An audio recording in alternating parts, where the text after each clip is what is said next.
The desert nights in Rajasthan are not silent. They breathe, they whisper, they carry stories the sand has swallowed and never returned. In the heart of a forgotten village, where the dunes shift like restless spirits, there stands an ancient stone well.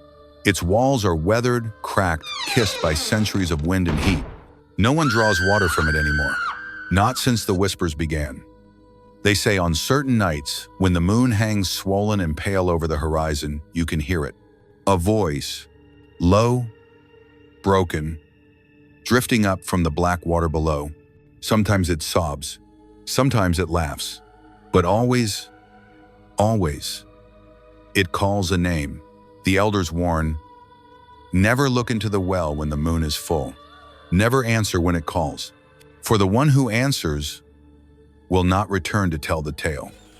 I did not believe them, not until the night the well called my name. My name is Anaya. I was not born here, but this is where my blood began and where it always returns. After years in the city, chasing noise and neon lights, I came back to this village when my grandmother fell ill. She had raised me when my parents passed, and when the letter came, her handwriting trembling across the page, I knew the desert was calling me home.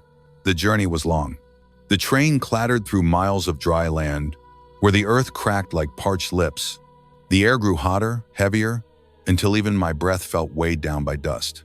And when I stepped off onto the small station platform, the silence hit me like a shadow, a silence that was never truly quiet. Because underneath it, the wind was always there, humming, murmuring, carrying words I couldn't quite understand. The village lay beyond the dunes, a scattering of mud brick houses baked in the sun. Children watched me from doorways, their eyes wide, as if measuring the city girl who had returned. And at the very center, like the heart of some sleeping beast, was the old well. Its mouth was sealed with thick planks of wood, bound by rusted iron chains. A talisman of faded marigolds hung from one of the chains, but the petals were brittle, crumbling to dust at the faintest touch of wind. My grandmother's house was small, its walls painted in pale blue to keep away heat. When I stepped inside, the scent of sandalwood incense wrapped around me, mixed with something faintly medicinal. She lay on a cot in the corner, her skin pale against her crimson sari. Her eyes opened slowly when she saw me, and for the briefest moment, they shone with both relief and fear. That night, as I unpacked my things, the wind rose outside. It whistled against the shutters, slipping through cracks in the wood. And in that wind, I thought I heard it. A voice, so faint I almost convinced myself it wasn't real.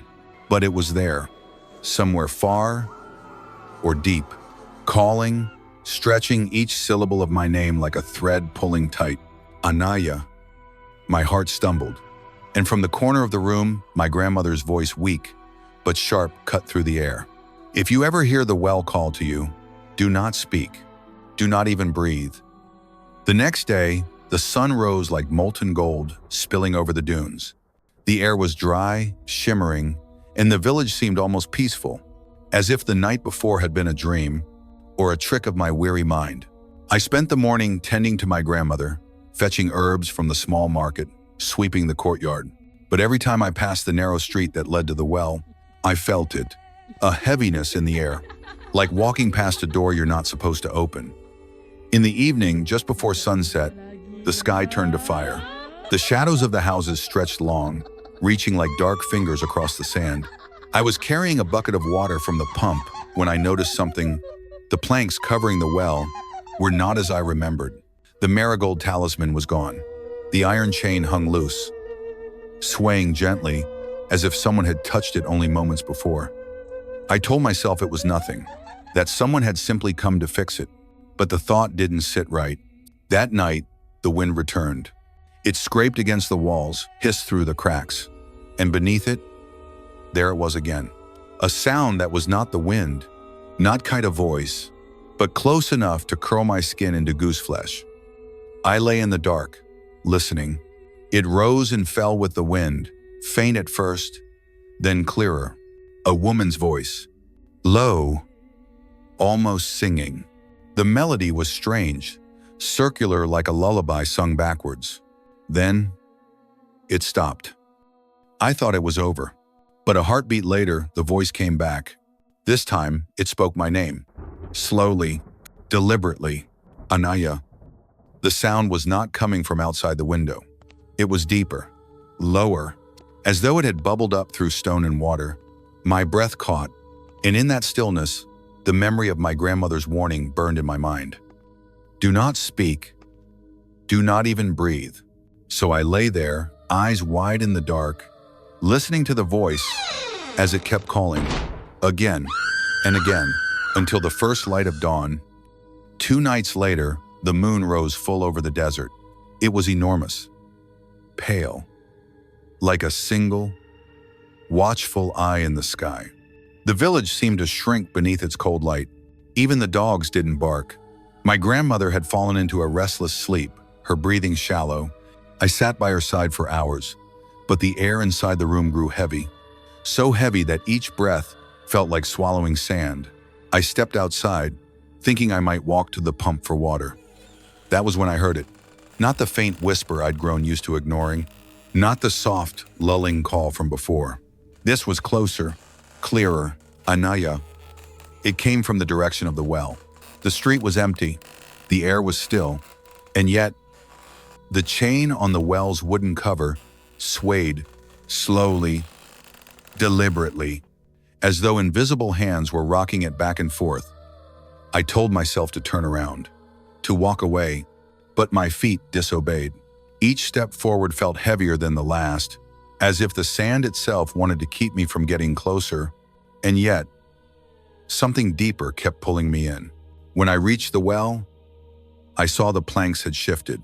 Only a small gap remained, just wide enough to see the darkness inside. The voice came again. This time, it was different. Not my name. A plea. Help me. The sound was soaked with sorrow, trembling as if it had been trapped for centuries. Against my better judgment, I leaned forward, trying to see past the shadows into whatever waited below. And that's when I saw them. 2 eyes, wide, unblinking, so pale they almost glowed in the moonlight. They stared up at me with a stillness that felt wrong. Not the way a living person looks, but the way something dead might remember looking. Then, a smile, slow, too wide for a human mouth. The air around me dropped cold, so cold my skin prickled in an instant. And from that darkness, a hand, thin, white, dripping with water, slid up through the gap, reaching for my face. I stumbled back so fast I fell into the sand, but when I looked again, the planks were shut tight, the chain still, the talisman of marigolds back in place. It was as if nothing had moved at all. The night deepened. The old banyan tree loomed larger in the dark, its shadow stretching like claws across the dry ground. The air was heavy, not with the coolness of night, but with a strange, suffocating heat, as if something unseen pressed down from above. Arjun stood at the temple steps, sweat trickling down his neck. The priest's words still echoed in his mind. The spirit you've disturbed is not bound by mercy. It feeds on guilt. His guilt, it wasn't just about the tree. It was about what happened years ago, the accident by the river, the cries for help he ignored, the boy whose body was never found. That boy's family had prayed under this very banyan tree, begging for justice. Now the whispers returned. They weren't coming from the branches, but from inside his head. Low, drawn-out syllables that seemed to slither into his thoughts. He tried to cover his ears, but the voice only grew louder. You took life. Now life will be taken from you. Arjun staggered back, his vision blurring. The tree's roots seemed to pulse in the moonlight, snaking closer as if alive. He turned to run, but the ground beneath him shifted, turning damp and soft, like fresh soil or a grave. He stumbled, falling to his knees. Something cold brushed against his ankle. He looked down. A skeletal hand, pale, soil-stained, was gripping him. It wasn't alone. From the earth, more hands emerged, grasping, pulling. The faces followed, hollow-eyed, twisted in silent screams. They were the forgotten dead, and they all knew his name. Arjun thrashed, clawing at the ground, but every movement only tightened their hold. The banyan tree's branches swayed without wind, creaking like ropes, no, like nooses swinging above him. The voice spoke again, but now it was all around him, whispering from the leaves, the roots, the very air. The debt must be paid in full. And as the temple bell rang in the distance, a single drop of blood fell from the highest branch, landing on his forehead, burning cold as ice. His scream tore through the night. The storm had grown into a monstrous roar. Lightning carved jagged veins of light across the sky, illuminating the monstrous banyan tree for split seconds, each flash revealing its grotesque roots writhing like serpents. Ananya clung to the amulet on her chest, whispering the mantras her grandmother had taught her. But the air was thick, with something older than fear, an ancient malice, crawling into her bones.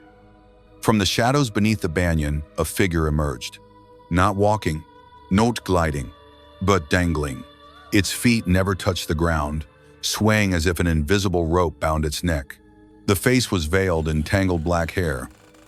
Yet through the strands, two hollow sockets stared at her, empty. But somehow, watching, the rain hissed against the earth, but Ananya could hear clear as day the creak of that phantom rope. Her breath grew shallow, her pulse, a wild drum in her ears. And then, a voice, low, wet, like the gurgle of someone speaking with a throat full of water. "Why? Did you come?" The figure tilted its head, slowly, too slowly for anything human. A strand of hair slid aside just enough to reveal a gaping mouth, lips split wide in an impossible grin. Ananya stumbled back. Her foot sank into the mud, and in that instant she felt its fingers. Cold, bony fingers curling around her ankle. The earth was pulling her in. She kicked, clawing at the ground, but the more she fought, the deeper she sank. The smell rose rot, wet earth, and something metallic. Another flash of lightning, and now she saw them. Dozens of pale hands stretching from beneath the banyan's roots, all reaching for her. Her mind screamed to run, but her body froze. The hanging figure swayed closer, its voice splitting the rain. "Your blood will water my curse." The wind howled, the roots writhed, and somewhere in the chaos, Ananya realized this was not about her at all. She had stepped into a debt unpaid, a sin older than her family's memory, and tonight, under this cursed tree, the debt collector had come. Night fell over the village like a thick, suffocating blanket. The moon, half hidden behind restless clouds, cast ghostly light across the banyan's twisted roots. A cool wind whispered through its leaves, but it was not the wind alone. Something was breathing. Ravi stood at the threshold of the clearing, every instinct in his body screaming for him to turn back. Yet his grandmother's voice still echoed in his mind. "If you wish to end the curse, you must face it where it was born." The ground beneath his feet felt damp, as though it had soaked up centuries of sorrow. He could almost taste the heaviness in the air, iron, ash, and something sweet, like rotting flowers. He took a step closer. The banyan's massive trunk seemed alive, the bark shifting like skin under a slow, deliberate breath. Its aerial roots dangled low, swaying gently without wind like the hanging hair of a drowned woman. Then, the first whisper came, soft, "Female, you came back." Ravi froze. The voice was not outside. It was inside his skull, sliding through his thoughts like cold water. He forced himself to answer, his voice trembling. "Who are you?" The banyan's shadow seemed to stretch toward him, curling at his feet like a dark serpent. The whisper turned into a low, bitter laugh. "I was a bride once. They dragged me here on my wedding night." Her words dripped with venom, with heartbreak. "They bound me to this tree. They thought death would silence me." The wind rose suddenly, rattling the banyan's leaves like a thousand hissing tongues. A figure emerged from the shadows, not fully formed, not fully human. Her face was pale, blurred at the edges, but her eyes, they burned like molten copper in the moonlight.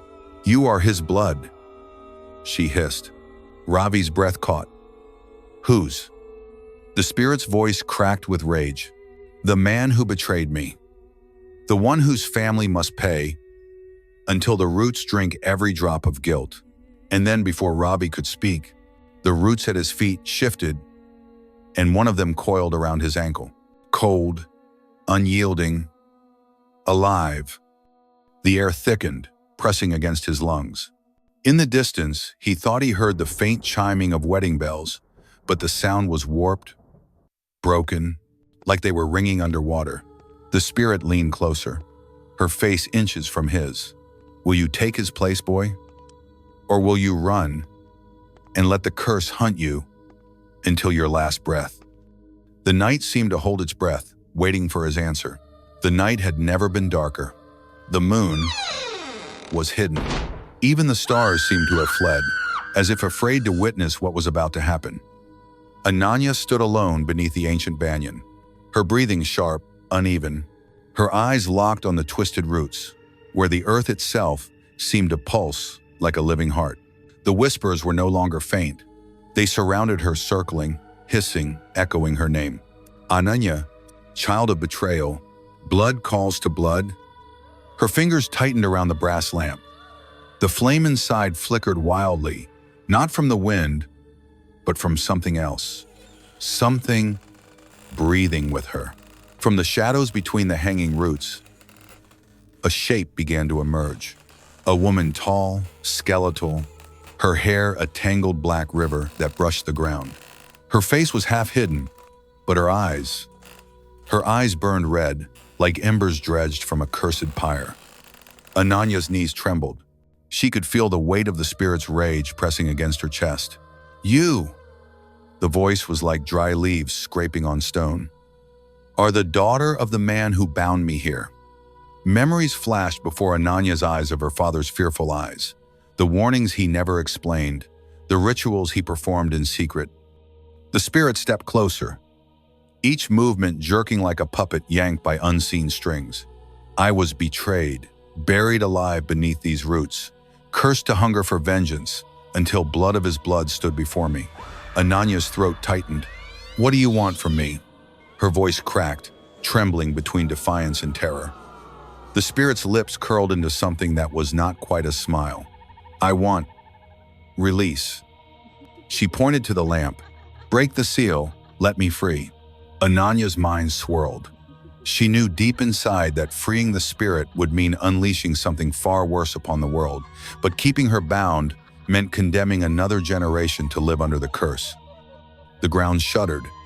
Roots writhed like snakes, curling around Ananya's ankles. She gasped the banyan was alive, gripping her tighter with every breath. The flame in the lamp roared higher, casting monstrous shadows on the tree. She realized the curse was not just the spirit's prison, it was also the banyan's lifeblood. If she destroyed the lamp, the spirit might be freed. But if she poured the flame onto the roots, the tree would die, taking the spirit with it. Her hands shook violently. The whispers grew deafening, one urging her to break the seal, another to burn the tree. Then through the chaos, she heard another voice. Her mother's make, soft, trembling, from somewhere beyond the grave. Do what is right, even if it destroys you. Tears blurred Ananya's vision. She turned, and without hesitation, tipped the lamp forward. The oil splashed onto the roots. Flames erupted instantly, racing up the hanging tendrils, swallowing the banyan's ancient body. The spirit screamed a sound that clawed at the edges of sanity. Her form twisted, cracked, dissolved into black smoke. The roots released Ananya as the tree convulsed, splitting open with a final groan. The fire roared higher, a beacon in the suffocating night. And then, silence. When dawn broke, nothing remained but ash and scorched earth. The banyan was gone, the curse broken. But Ananya was never seen again. Some say she became part of the spirit she destroyed, trapped in another world beyond the roots. Others say, when the wind howls through the empty clearing, you can still hear her voice whispering, warning, do what is right, even if it destroys you.